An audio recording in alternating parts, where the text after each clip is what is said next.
welcome to Dose of Wonder. I'm Caitlin, your guide on this journey through mindfulness, mental health, grief, and personal growth. Each episode will dive into honest explorations and gentle reflections to help you find moments of calm, clarity, and a little bit of wonder too. So grab your favorite cozy spot, take a deep breath, and let's get started. I love quotes. I'll start right there with a confession. I'm a total sucker for them. Specifically, I love those pithy, inspiring, motivational one-liners that make you go, aha, that's it, in a nutshell. There's something incredibly satisfying about the way they package the messy, tangled, often overwhelming knot of human experience into 6 or 7 words. It's cognitive efficiency. It's like a tiny linguistic anchor dropped into a very choppy sea. But recently I came across an article that broke that spell. It was like waking up from a trance. It made me stop and really look, at the sheer volume of self-helpish and self-carey memes floating around on the internet. These phrases that are supposedly, allegedly, or apparently meant to be supportive. And I started to wonder, are they actually helping us, or are they just digital candy? You know the kind. It tastes sweet for a second, but it has zero nutritional value and leaves you feeling a bit crashed later on. I want you to picture a scene that I suspect many of you have lived. I know I have. It's late, maybe 11:30 or midnight. The house is finally quiet. The dog is asleep. The dishwasher has finished running, and the lights are off. You're lying in bed, but you aren't sleeping. You're staring at that glow, the blue light of your phone, doom scrolling through the heavy news, political arguments, and photos of someone's seemingly perfect vacation in Italy. Your brain is doing that thing where it replays an awkward conversation you had in 2014, or it's spiraling about a deadline next Tuesday. It's the classic recipe for insomnia. And then suddenly, your thumb stops. You land on an image. Maybe it has a soft pastel background, or a blurry sunset, or a photo of a woman looking out a window. And in a beautiful serif font, it simply says, "Just breathe." For a microsecond, the noise in your head just stops. You get that tiny hit of dopamine. You feel seen. You think, yes, I totally agree, 100%. I needed to hear this today. But the question we're unpacking today is, did it actually help? Or did you just consume a little bit of inspiration light that masked the problem without touching the root? Let's look at the greatest hits that tend to trigger that aha moment. We see them on tote bags, mugs, and Instagram stories every single day. It's okay to not be okay. That's the title track of this whole movement, isn't it? This too shall pass. Ancient wisdom repurposed for the digital age. The only way out is through, which, if I'm honest, always feels a little bit like a threat, even though it is stoic and true. Then we have self-care isn't selfish. And the classic, everything will be okay in the end. If it's not okay, it's not the end. I spend a lot of time thinking about that last one. It's often attributed to John Lennon, supposedly. In our digital world, attribution is currency. If a Beatle said it, it carries the weight of a legacy. If username 99 said it, we'd probably just keep scrolling. But the quote works because it structures time. It tells you that your current suffering is just the middle of the movie, not the credits rolling. And for a second, that feels like a relief. But here is where the skepticism, the truth-telling part of me kicks in. I saw a photo online recently of someone wearing a hoodie with a slogan printed across the chest that said, "Your anxiety is lying to you." My initial reaction was, oh my God, yes, so true. Because if you live with anxiety, you know exactly what that narrator sounds like. It's the voice that tells you that everyone secretly hates you, or that you're definitely going to get fired, or that weird pain in your side is a terminal illness. To have an external source, even a sweatshirt, tell you that narrator is a liar, that's incredibly freeing.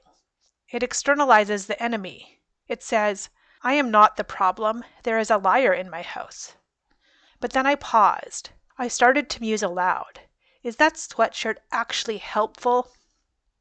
Imagine you're in the middle of a full-blown panic attack. Your heart is racing, your palms are sweating, and you feel like the walls are closing in. If someone points to your chest and says, "Don't worry, the shirt says it's a lie," does your heart rate actually go down? Probably not. In that moment of crisis, telling someone their anxiety is lying can feel a lot like telling a drowning person that the water isn't technically a solid. It's scientifically interesting, but it doesn't help them float. It risks invalidating the very real, very physiological response the body is having. It simplifies a complex neurological condition into a cartoon villain that you're supposed to just ignore. And when you can't ignore it, you feel like you failed at the self-care the meme promised. So I find myself in this internal debate. On the one hand, these quotes feel like empty platitudes, hollow words that don't do the heavy lifting of real healing. But on the other hand, maybe there's more value in the obvious. I've been thinking about the Captain Obvious defense. When you're in a spiral, whether it's depression, grief, or extreme stress, your brain actually changes. Your prefrontal cortex, the part of you that does the rational adulting thinking, basically goes offline. You get tunnel vision and you lose what psychologists call cognitive flexibility. When I'm having a good day, this too shall pass sounds like an inane cliche. Of course it will pass. That's how time works. But when I'm in a dark hole, I feel the hole is forever. In that state, the obvious facts are temporarily deleted from my hard drive. So when I see a meme that says "just breathe" or "this isn't the end," it acts as a pattern interrupt. It's a wedge in the door. It doesn't open the door all the way. It doesn't fix the depression or the anxiety, but it stops the door from slamming shut and locking me in. You need the nutshell version because your brain can't process a 3-paragraph explanation of cognitive behavioral therapy when you're struggling to catch your breath. And there's another layer to this, the permission slip. We live in a culture that demands constant upness. We are told to be productive, resilient, and on at all times. But in that environment, a quote isn't just a sentence. It's a tiny piece of paper signed by the universe, giving us permission to stop. Self-care isn't selfish is permission to spend 20 minutes with a book instead of a spreadsheet. It's okay to not be okay is permission to fail at the perfection we see on our screens. We shouldn't need a JPEG to give us permission to be human, but sometimes, in this loud world, we do. So where does that leave us? Are these quotes helpful or inane? I think the answer is yes. They are both. It's a spectrum, and it's deeply subjective. For one person, a quote is a lifeline that keeps their head above water for one more hour. For another person, it feels like being patted on the head by a kindergarten teacher when you're dealing with a house fire. It can feel like toxic positivity, the idea that you just need to change your mindset to fix systemic problems like poverty, chronic illness, or deep trauma. And both of those reactions are completely valid. I want to validate the eye roll just as much as I validate the dopamine hit. If you see a quote and you feel a surge of annoyance, that's your intuition telling you that you need something deeper than a platitude right now. You need context, not content.